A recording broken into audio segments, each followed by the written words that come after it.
தொடர்ந்து வந்து தாவேக்காவாக இருக்கட்டும், எந்த கட்சிகள் வந்து களத்தில் இறங்கி போராடினாலும் அவங்க உடனடியாக கைது செய்யறது, வழக்கு பதிவு, இது வந்து எப்படி பார்க்குறீங்க?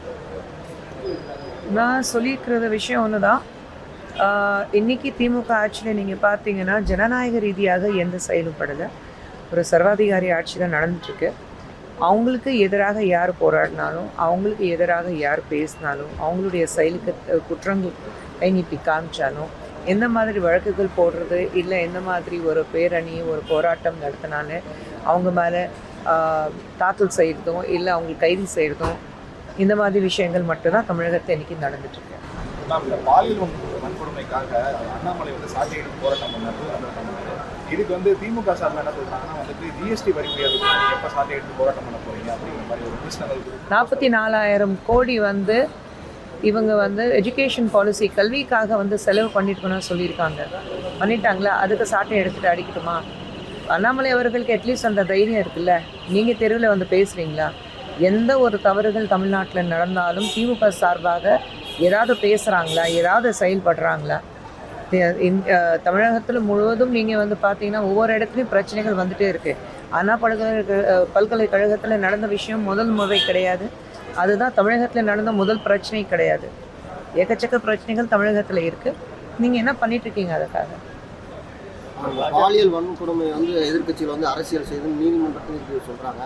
இப்போ எதிர்கட்சி அமைச்சர்கள், ஆளுங்கட்சி அமைச்சர்களும் வந்து அந்த பொண்ணுக்கு வந்து எதிர்காலம் இருக்குது, அது தெரியாமல் அரசியல் பண்ணுறாங்க எதிர்கட்சிக்காரங்க. அரசியல் யாருமே பண்ணலையே. யார் அரசியல் பண்ணுறாங்க? இப்போ நீதிமன்றத்தில் இப்படி பேசியிருக்காங்க. அதுக்கு எதிராக நம்ம நிச்சயமாக பேச முடியாது. கண்டெம்ட் ஆஃப் கோர்ட் ஆகிடும்.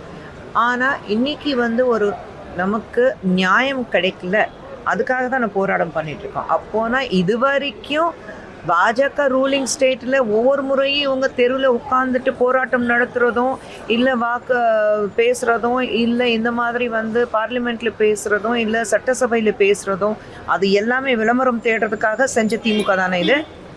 அரசியல் ஏன் பண்ணுறீங்கன்னு கேட்கும் போது, அரசியல் பண்ணாமல் அவியலை பண்ணணும்னு கேட்ட முதலமைச்சர் தானே. அப்போ மட்டும் நீங்கள் அவியல் பண்ணலை, இங்கே நாங்கள் பேசும்போது நீங்கள் அரசியல் பண்ணுறீங்கன்னு சொல்லப்படுதுன்னா, அப்போ இது ஜனநாயக ரீதியாக எந்த விகிதத்தில் நியாயமாகும்னு நான் கேள்வி கேட்குறேன். மணிப்பூர் விவகாரத்தில் வந்து இந்த தமிழக பாஜக எந்த ஒரு விதமான இதுவும் எடுக்கலை. அதே மாதிரி அங்கேயுமே வந்து பாஜக வந்து எதுவும் குரல் கொடுத்த போராட்டம் ஈடுபடலை அப்படின்னு சொல்லி சீமான். மக்கள் திசை திருப்புறதுக்காக பேசக்கூடாது.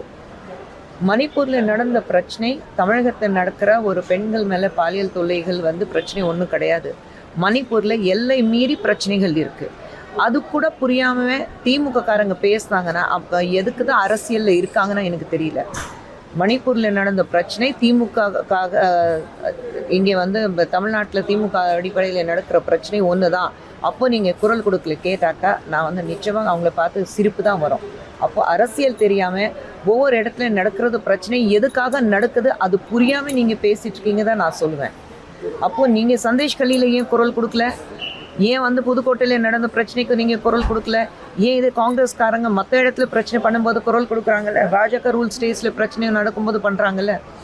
உங்கள் ஸ்டேட்டில் நடக்கிற பிரச்சனையில், இல்லை உங்கள் கூட்டணியில் இருக்கிற ஸ்டேட்ஸில் பிரச்சனை நடக்கும்போது ஏன் பேச மாட்டேங்கிறீங்க? கன்னியாகுமரியில் நடந்த பிரச்சனைக்கு பேசுனீங்களா? இன்றைக்கி வந்து தமிழகத்தில் நடக்கிற அத்தனை பிரச்சனைக்கு காங்கிரஸ் குரல் கொடுத்தாங்களா? இல்லை சந்தேஷ்கல்லிக்கு திமுக காரங்க பேசுனாங்களா? இல்லை இதே திமுகலேருந்து மு.க. ஸ்டாலின் அவர்கள் வந்து சந்தேஷ்கல்லிக்காக குரல் கொடுத்தாரா? அப்போ மட்டும் நீங்கள் பேசலை. மணிப்பூர் மட்டும் உட்காந்து பேசிட்டு இருக்கீங்க. மணிப்பூரில் நடந்த பிரச்சனை எதுக்கு நடந்தது அது தெரியாமல் மு.க.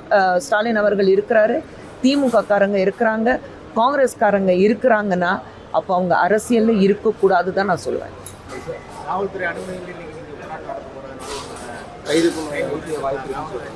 புதுசு இல்லையே. நேற்று சௌமியாவை கைது பண்ணாங்க, இதுக்கு முன்னாடி தமிழிசையை கைது பண்ணாங்க.